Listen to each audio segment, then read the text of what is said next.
Ang alamat ng Makopa. Noong unang panahon ay may isang bayan na kalapit ng isang mataas na bundok at halos naliligiran ng malapulong gubat. Ang mga mamamayan dito ay tahimik at maligaya sa kanilang pamumuhay.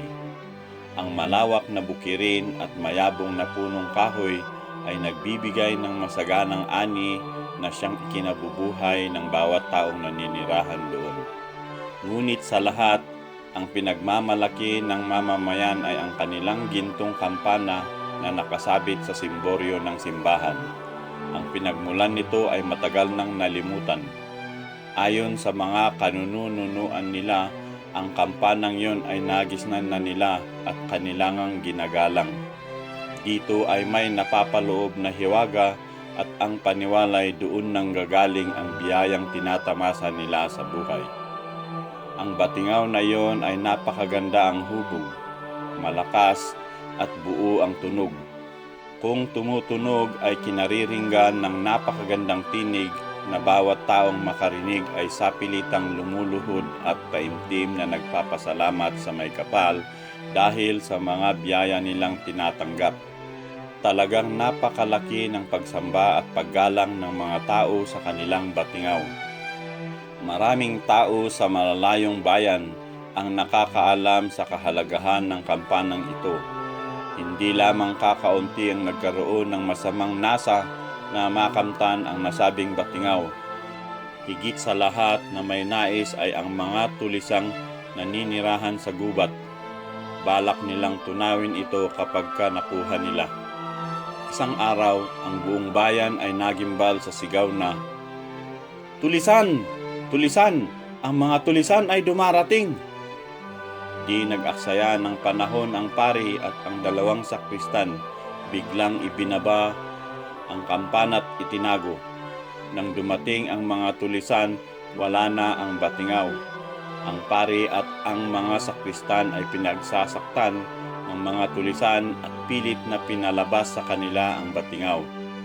Datapwat hindi nagtapat ang mga ito hanggang sa pagkamuhi ng mga tulisan ay pinagpuputulan sila ng liig.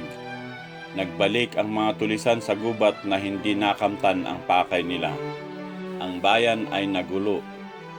Lahat ng tao ay nalungkot pagkat ang pinakamamahal nilang batingaw ay di nila makita sapagkat ang nakaalam lamang ng pinagtaguan nito ay ang tatlong pinatay ng tulisan.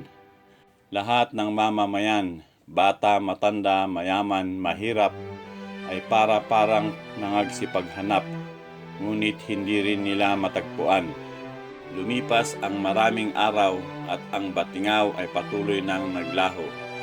Sa hinaba-haba ng panahon, ang mga tao ay nakalimot na sa kanilang banal na gawain. Wala nang pumupunta sa simbahan upang magdasal. Ang mga bukid ay naiwan ding tiwangwang. Lagi na lamang may gulo sa bayan. Anupat ang bayan ay nababalot ng kalungkutan. Isang umaga, may maraming taon na nakalilipas. Ang mga taong nagdaraan sa may simbahan ay nakakita ng isang punong kahoy sa tabi ng kumbento na hitik sa bungang kaiba sa bungang kahoy. Nagkagulo ang mga tao sa paligid ng puno at sila ay nagtaka kung saan nanggaling ang punong yaon na bukod sa hugis kampana ay mamula-mula pa na anaki ginto.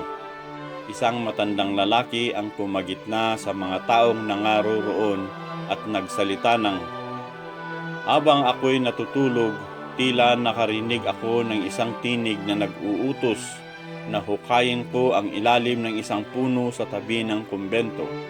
Ngunit ito'y di ko pansin sa pag-aakala ko na isang panaginip lamang." Madaling ginawa ng mga tao ang sinabi ng matanda. Laki ng katuwaan nila nang matagpuan ang batingaw sa ilalim ng ugat ng nasabing puno. Ang lahat ng mga tao ay nagtungo sa simbahan at nagpasalamat sa Diyos sa pagkakabalik ng kanilang kampana. Makailang sandali, ang magagandang tunog ng kampana ay narinig na. Ito ay nagbigay ng kasiyahan at katahimikan sa puso ng mga tao habang sila ay taimtim na nananalangin. Ang mahiwagang puno naman ay patuloy ng pagbubunga at nang lumaon ay napag-alamang iyon ay kinakain. Ang mga batay nangatutuwa sa hugis ng bunga nito, kawangki ng kopa. Pagkalipas ng ilang araw, ang bunga ay tinaguriang makopa.